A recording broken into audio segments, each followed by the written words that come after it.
This is the New York City FC Pregame Live. Tonight, New York City FC look for their first road win of the season as they play Toronto FC. And now, here are your hosts, Glenn Crooks and Matty Lawrence.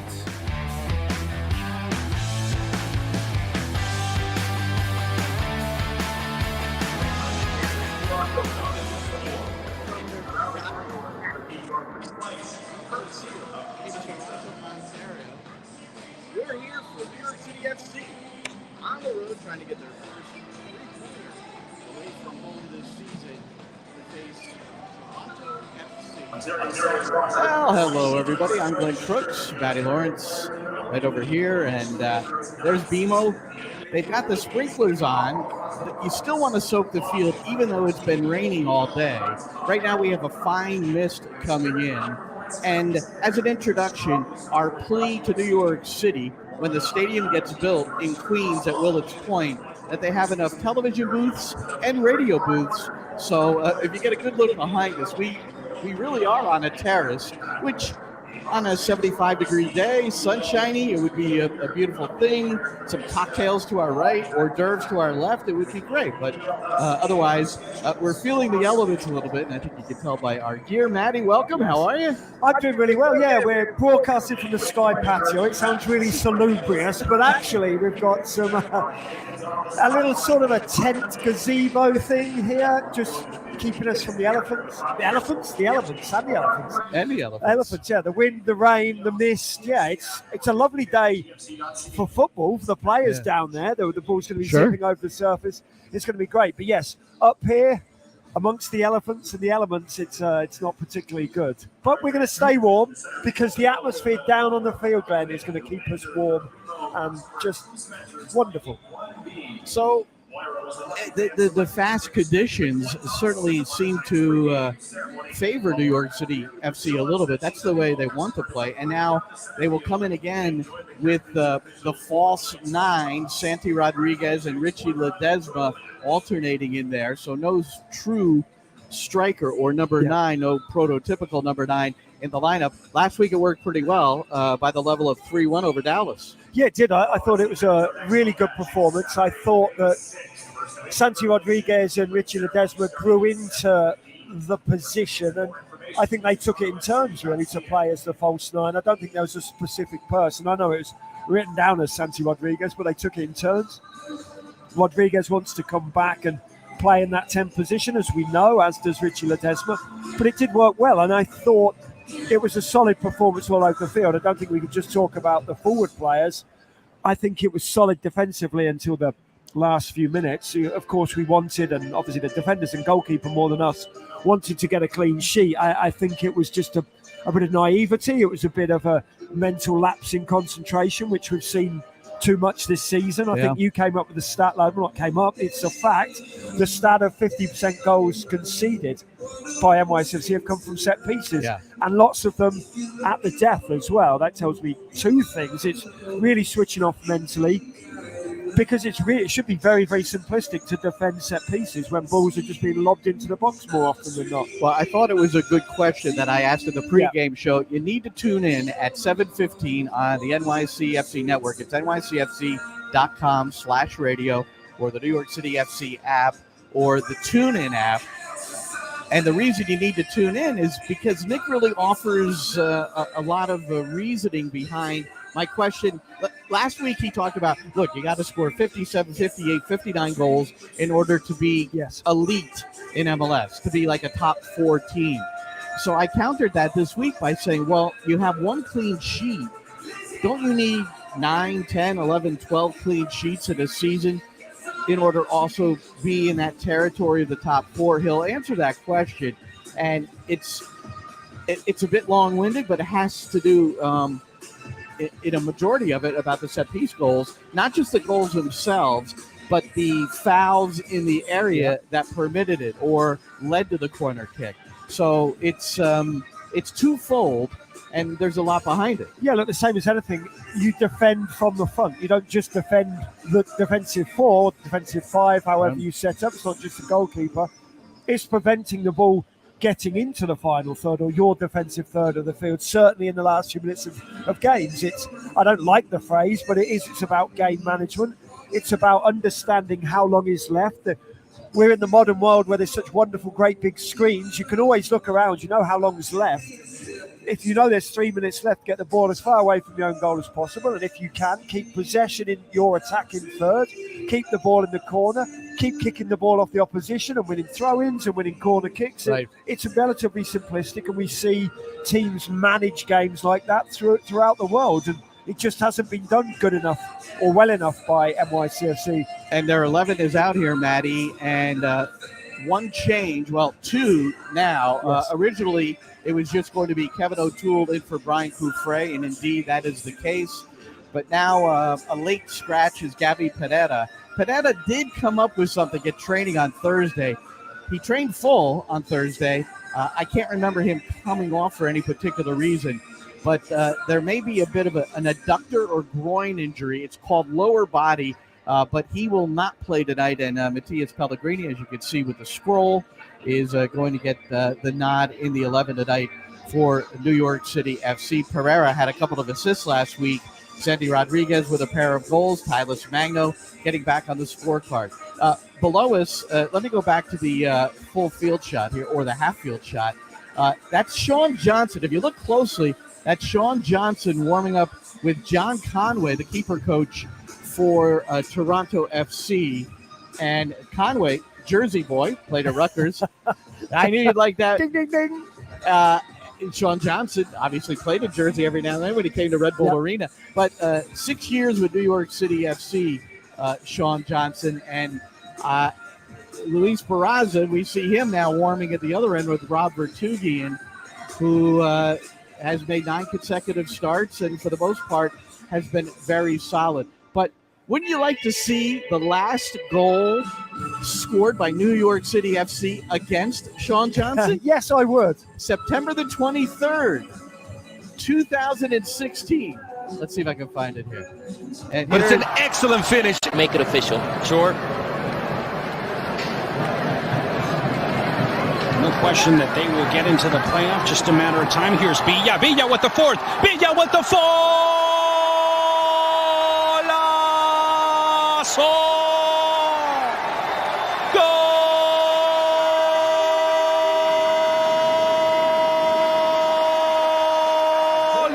No, that's not a goal. Timing of the pass.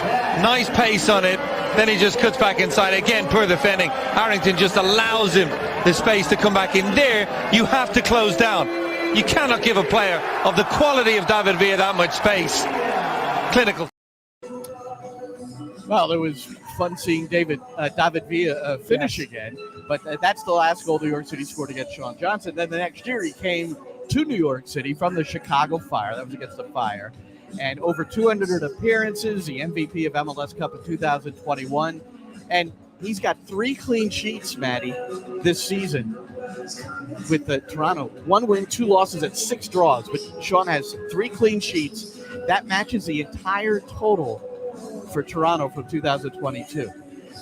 Yeah, look, I don't think we're surprised that Sean was going to do well at Toronto. I think the surprise for me is when you've got Bernadeschi and you've got Insigne and you've got Bob Bradley as your manager, that you're so bad. Like, they're so bad. They've won 1 game. I don't care they've only lost 2. They've won 1 game of football from 9. And look, I've been reading social media boards and social media posts, and people are already talking about, if they don't get a victory today, Toronto, that's just 1 win from 10. That is basically a 3 or a 4 game winning season, bearing in mind there's 34 games. Yeah. And so they are basically calling for his head. Like, metaphorically speaking, they're calling for him to be sacked, not literally guillotined. We're going to get to Bob Bradley a little bit later on in our NYCFC pregame live. If you happen to be watching this for the first time, we do this 45 minutes before kickoff, before every New York City game. We've got the 11 scrolling there for New York City. I won't be able to scroll Toronto, but they do have Matt Hedges back in the lineup, which was important. Yes. He's coming off concussion protocol. And Federico Bernardeschi was questionable with a leg injury. He's in the starting 11. And a guy they just acquired this week from Nashville. So New York City has already played against him, but while he was with Nashville, and that's C.J. Sapong. So he'll start up top with, I'm not sure what the configuration it'll be. It'll probably be 4-3-3 because Lorenzo Insigne will also be starting. For me, it's a 4-3-3. It can be a 4-3-1-2 almost. The configurations and the formations aren't always that relevant at times, but look, Sapong we know is going to play through the middle as a 9, and he's going to have Bernardeschi and Insigne alongside him, around him, and as close to him as possible. That is for certain. And Sapong brings his own qualities in terms of a real desire to win aerial duels, aerial battles. He likes the physical battle. I think that if I'm Sapong, I go and play alongside Martins. I don't go and play alongside Maxime Chanot. Chanot wants that. Chanot wants the physical battle. He loves it. He thrives on it. I'm going to go and play over the other side if I'm Sapong and I'm playing on Martins, who, yes, I know is aerially pretty good, but he doesn't have the physical presence of Chanot, and I don't think he likes the physical confrontations as much as Maxime Chanot does. You're looking at BMO Field, Toronto, Ontario, and that's the site of tonight's match. Toronto hosting New York City FC. And Matty, just down the road, the Toronto Maple Leafs are in the playoffs. If you haven't been in this part of the world before, hockey is king. Yes. Hockey is king, queen, it's everything. And I talked to somebody on the inside here who has been part of the club for a long, long time. And when the Leafs are in a playoff game, they're not home tonight. If I don't want to mislead that they were playing here, but the bars will be filled up because they're on the road, and people would rather watch the Leafs than come here on a rainy night, apparently. So we're not going to get it will definitely have an impact on the crowd, which is unfortunate, but, you know, it's a hockey town. Look, it's unfortunate. I understand it's a hockey town, but I also understand the fact that an awful lot of the stadium here is open as well. Yeah. I understand that we're right by the water, obviously, and the rain is just being whipped in off the water. The mist's coming in as well. I absolutely understand it. If I can save money coming here and sit in my house and watch the Maple Leafs, so I wouldn't do it. I'd be out there getting wet with my kids, making sure they got wet. We'd be watching the football. But I understand the community we're in, and that it is an environment of Maple Leafs heavy support. Look, I was at the Rogers Centre last night, and the ground or the stadium was full up. The dome was full up last night because it was raining outside. People didn't want to be walking around bars and restaurants. Ticket prices trebled from day to day. I was keeping an eye on them as we came into knowing we were coming to Toronto. I love baseball.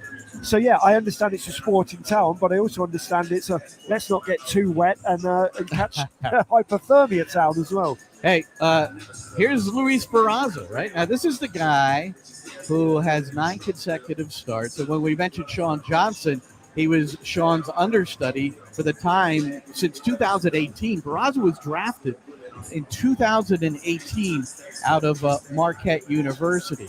So now I bring Barraza up because he's got a backup now, a number 2 named Matt Freese. So there's been so much said about Freese in a complimentary manner by both the coaching staff and then also by Barraza and from his teammates. So I asked Nick Cushing, with the U.S. Open Cup approaching May the 10th now, we know that, at FC Cincinnati in the round of 32, is that when Freese is going to get his chance? And one would assume that Matt Freese will, at the very least, get his opportunity in the U.S. Open Cup. Yeah, he will play. He will play in that tournament. He will play. You know, even if we decide he doesn't play in the Open Cup, he'll definitely play in the Leagues Cup. I don't foresee the season where Matt Freese doesn't play any games. One, because he's a top goalkeeper. 2, because he came here to play games. And 3, because his attitude and his application deserves games. So we're discussing it already between me and my staff and Rob, is how do we get this guy games? He needs games. And you know, if we could move the Open Cup to this week, we would do it right now, because we want this guy to get in the team and feel the team, because he's given so much to the team that we need to pay back now. Well, if there's ever a story, Matty, which defines what it's like being a backup keeper, there it is. Good enough to be the number 1, but doesn't get any games and will be rewarded along the way, we figure, May the 10th against Cincinnati. Yeah, look, Luis Barraza's come in. He earned the number 1 shirt, or the right to wear the number 1 shirt in the first game of the season, and he's done nothing overly wrong since. He has earned the right to wear that number 1 shirt in the 9 games and now the 10th game of the season. And yes, I understand somebody trains well and they're good in the locker room, but until your chance comes, I don't think you should be gifted an opportunity.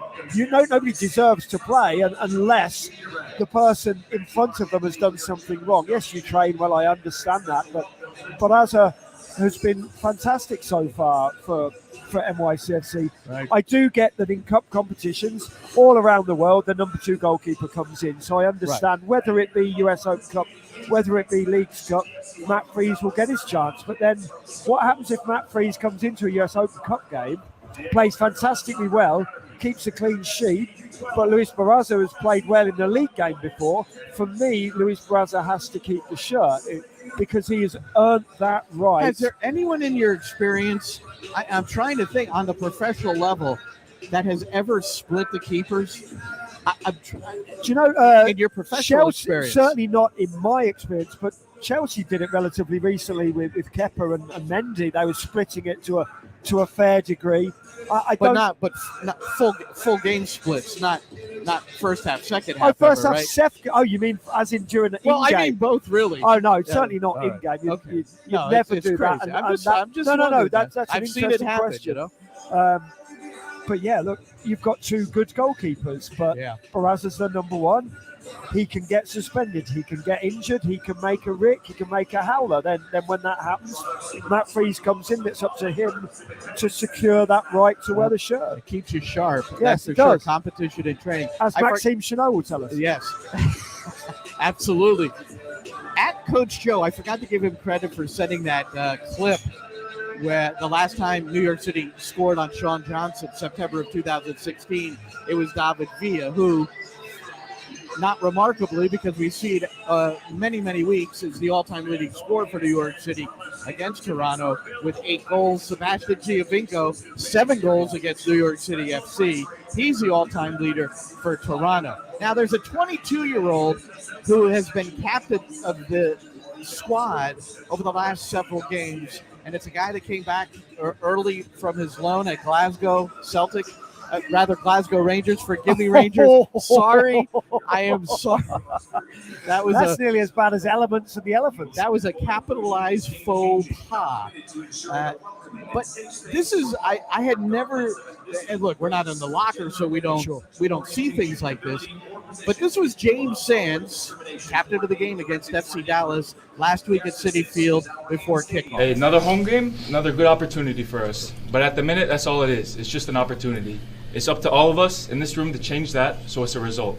And I think we do that by doing all the things Nick has talked about. The pressing, the building out of the back, the composure, discipline on set play. And more than anything in this game, I think it's the subs coming off the bench. It's going to be difficult, guys.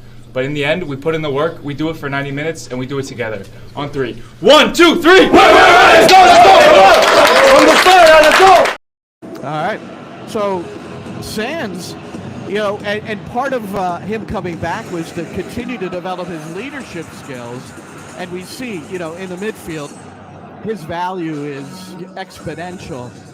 But the value of being able to speak to his team like that before the game, with Maxime Chenot, a vice captain on his right, and Thiago Martins, a vice captain on his left. Yeah, look, I think we know that James Sands, firstly, is eloquent, he's educated, he has a real drive and desire within himself to make the team better. He went away to Glasgow as a young man and bettered himself. Probably didn't get the playing time that he would want, but played in the Champions League against Napoli, against Ajax. It doesn't get much better than that. Napoli just about to secure the Serie A title, probably the best team in Europe. I know they're not going to win the Champions League, but overall in the full body of work, Napoli are probably the best team in Europe right now. So those experiences have made him grow, but I think we know he's always been a leader. And any good team of football I've ever played in, there's 10, 11 leaders in the dressing room. Just because somebody has the armband on and just because somebody's the vice captain doesn't take away every player's ability within the dressing room to be a leader. And I think Sands would have done similar to what we just saw there even when he wasn't wearing the armband. He's a born leader. He's got a real strong desire to learn. He's a sponge. He absolutely sucks in everything that coaches feed him. He's always willing to look at game tape, at videos. We've heard. We've heard and learned from a number of his former coaches, and you've played a lot of the interviews, Glenn, that he is somebody who is always striving to get better. Just because he's played in the Champions League against Napoli or won MLS Cup with NYCFC, they're all in the rear view now. He wants to get better and better and better. He wants to be a number one starter for NYCFC. He wants to be a starter for the national team. And ultimately, he wants to go back to Europe and play in a very good team and perform in the Champions League season upon season. That's what a leader and somebody of his ilk with that desire, that's what he strives for every day of the week. There's a former New York City FC coach who suggested that if he's fortunate enough to get another job in Europe, one of his first calls will be to James Sands. Yeah. How about that?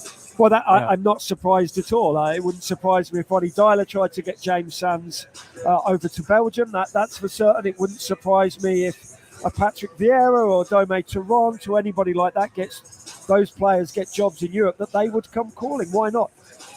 This isn't meant in a derogatory manner, but better the devil you know as well. They know what a wonderful player he is, what a good leader he is, what a good person he is. Why would you not want James Sands in your squad?